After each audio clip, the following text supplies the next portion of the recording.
All right, and we're back, and it's COMP1050 Week 6, Part 2. And we've just kind of created our first card backs for our matching game. But I think it's better sometimes to use constants, right? When we create, instead of, what if we want to make a grid that's, instead of a grid that's 6 by 6, we want to make a grid that's 8 by 8, 10 by 10 tomorrow, right? And also, the same thing for card horizontal spacing, card vertical spacing. Maybe right now it's 52 and 52, but tomorrow maybe our card backs are going to be bigger, or the size of regular playing cards, right? So maybe that's where we have to add some constants. And the way we can do this is we say this. We can use our some different keywords to create constants. And the way we do this is go like this. Private static constant, or const, for constant, right? And then we've defined board width as a UIint. Again, for those of you who forgot what a UIint, it's a data type for positive integers only. It doesn't have any negative integers, right? And the data type number is a floating point number, so any number, right? So we've defined our constants here, and we can look at that in matchinggame2.fla. Let's pull that up. So I'm going to go back to Flash. I'm going to go open, and we're going to pull up matchinggame2.fla. And we're going to also edit the file right here. Now we're back to this old X and Y using, instead of row index and column index.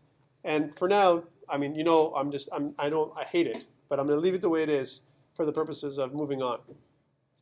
So now we've got these constants in here. That's all we've done. We've added these constants in there. We've done no other real changes. Let's go back.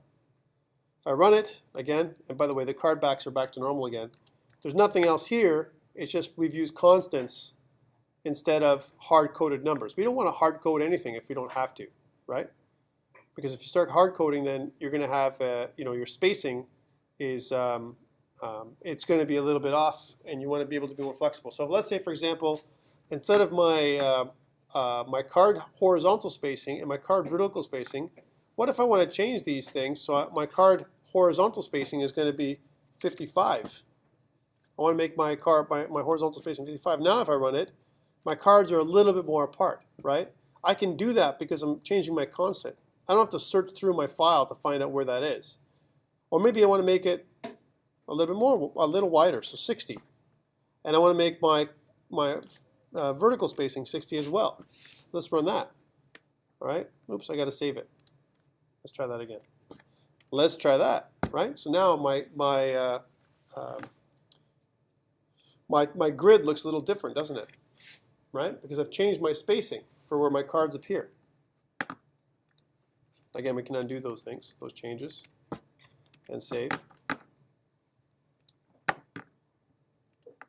All right.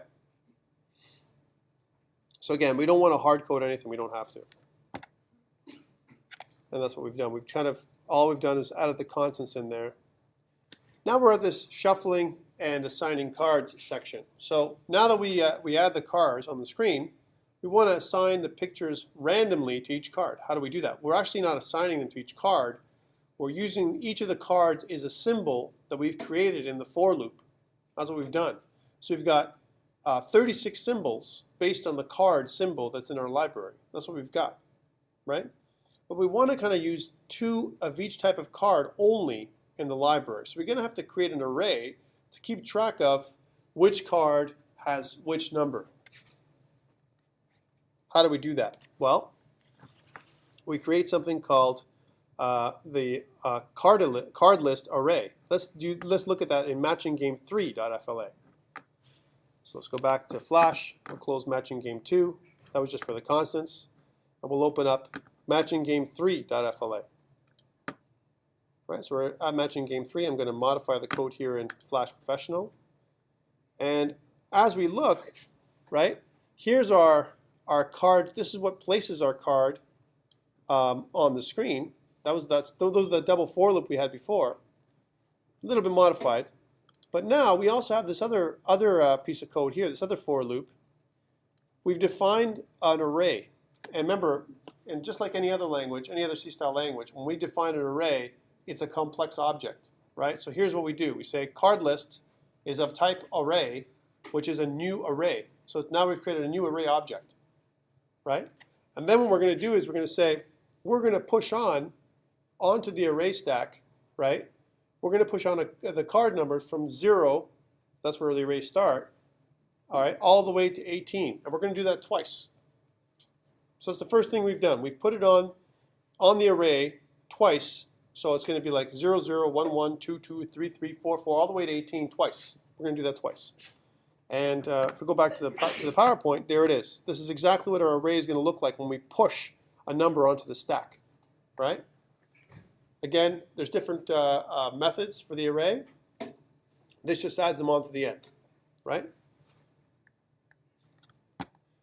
So that's the first thing. Now, after we put them onto the stack, right? This stays the same. We copy the movie clip. That's cool. We add, and this time we're going to call it C for the card, right? This is another bad thing. So we're making a variable C for card, right? This is bad. I would rename this to my card or the card or something else. Anything that's better than C, because C has no value for us. You have to trace through your entire code and figure out what C is. I mean, I know it's kind of simple. But to me, C's and X's and Y's is poor form. Poor form, right? So C is what they're using. We're adding the stop to the card as well, right? So we're saying on the first frame, stop on the first frame, right? Then we're defining its horizontal and vertical spacing as we did before. This is all good. Now, here is something else. We create something called R. That's really an interesting thing we're creating. R, which is actually a random face. That's what it is. Random face, which is a positive integer. And what we're doing is we're saying math floor, the math.floor function is actually a round down. That's all we're asking it to do. We're asking it to round down anything that's in the brackets. We're getting a random number. We covered random numbers last week. A random number between 0 and the length of the card list. Okay, the length of the card list. We know there's 36 elements in our card list array right now, right? So from 0 to the length of the card list is 0 to 35. That's what we're going to get. Okay, and we're going to kind of round down so we can only get a positive integer. That's what we're getting here. Okay, that's cool. Well, here's something new. We're saying C, the card, dot card face is equal to card list R. So whatever the random number index we're getting, so let's say a number between 0 and 35, that's what that is, right? It's assigning the array, the face of the card, the number of the array, so from 0 to 35, whatever that number is, right? We're assigning it to card face. We don't have card face as part of our object. Our object, which is card, is a movie clip. Where did card face come from? Well, guess what? In ActionScript, you can create properties for an object just like that. USA.cardface. Now I've created a new property for a card that didn't, or for an object that never existed before. Okay. So here's actually not only am I assigning the card, the number of the card to the card face, but I'm defining this property for the first time. Okay. Now I'm taking card list, and I'm going to splice, or which we'll call the random number, whatever random number it was that I got from 0 to 35, and I'm going to remove it from the array. I'm popping it off the array. So now I don't have whatever that number was I took off, right? So it guarantees that I'm only going to use the cards, all the cards once. That's what it guarantees. And I'm going to go through all my cards until there's no more cards left. And then I'm going to add that card onto the board. So I'm going to add child, that card onto the board. Okay?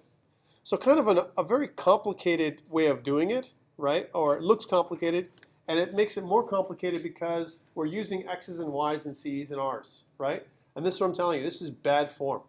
Good example of bad form, but bad form nevertheless. Okay. So again, please remember that math random delivers a number between 0 and 1. 0.0 and 1.0. It's an actual number, like a floating point number. And all we're doing is we're multiplying it by the length of the card, which is 0.0 to 35.999. right? And what we want to do is we want to round down, and the way we do that is with math.floor. That's what we're doing here. And again, splice is the command, or a method, if you will, to remove the number, a card from a particular place in the array. So instead of popping the card off the back or the front, we're splicing the array. We're actually taking that card out of the array, popping the card out of the stack in that particular order. So we're going through the array and randomly taking a card and taking it out. And we're then slapping it in a random position. Kind of a neat way to do it. So again, look at this note, what it says here. It's kind of key. Although we usually need to declare and define variables, we can also add dynamic properties such as card face to an object. So as soon as I said card face, my card face is equal to something, we assign something to that thing, all of a sudden I've got a new property for my card face, my card object. What I should really do, right, which makes more sense, is create a card class of my own. Because right now, my card class is very basic. It's just the card itself, the object, with nothing in the constructor. I should have this card face property defined well inside the card class. But to keep it simple right now, because we don't have anything in the card class, we're not doing anything with it. We're going to define a card class later on. Okay. So once we've done that, we need this script, go to and stop. So if I go C, go to and stop, right? Remember what go to and stop does. It accesses the timeline. So each card is a symbol. Each symbol, in this particular case, is a movie clip. Okay, it's a movie clip. Each movie clip has multiple frames. So that means each time we add the card, we're adding all the different graphics that exist onto the board again, right? Because we're adding the symbol multiple times, right? But we only want to look at that one card face. So we want to go to and stop whatever the card face is plus 2. Why would we want to make it so it's plus 2? Because what I'm saying is the card face, right, which is a value from 0 to 35, right? What I'm actually asking is, hey, go to and stop at that particular frame. That's what I'm saying, right? So really what I'm saying is take the number, it only goes from 1 to 18, right, or 0 to 17, right? But I want to add 2 to it because remember the first frame is the back, the card back, right? The first frame is the card back. The card back, we're not counting, so that you add 1 for that. And then you add 1 more because our index starts at 0, right? So now we're looking at the right frame number. We want to define the frame numbers from starting off from 1 to 18, not from 0 to 17. That makes no sense. And actually, there's actually 19 frames. The first frame is the card back, and the next 18 frames are the card faces. So let's go back to Flash. Oops. Let's go back to Flash as an example to take a look at that. So I've defined my card face, the number, and now I'm go to and stop. I'm actually at that frame, right? I'm at that frame. So I'm actually looking at the frame, whatever that frame is, and I'm adding the child. I'm adding child for that particular frame on the card. That's all I'm doing. Okay, so I haven't done really anything else. You're not going to see anything right now because you know what? Each card is going to have its own back. It's going to have its own symbol hidden there, right? But it's not. You can't show anything there because you know what? Right now, all we're showing is the card itself. Even though the card itself is showing the first card, the first frame, so that's the first frame we're showing, right? We're looking at the card face. This is going to show all the card faces face up. Let's take a look. Let's run this thing so I'll show you. So here's all the card faces, and it's in random positions. If I run it again, let's take a look to make sure it's random. I run it again, it looks different, right? So let's take a look at this cup. The cup's on the left-hand corner. I run it again, it looks different, right? And if I keep running it every time, it's going to look different. It's random. They're random positions. Because all I'm doing is I'm saying, take a random card face and display it. Now this is not our final product. This is just showing, proving to us that we can put random symbols in different places. That's the first piece. So we don't, obviously right now, this go to and stop card face, we don't really want to have this here right now, right? We only want to show the card face when the player clicks on the card, right? So we're going to have to take this out for now. We're going to have to, kind of comment it out. Okay, let's look at some gameplay. Actually, we'll stop here for gameplay.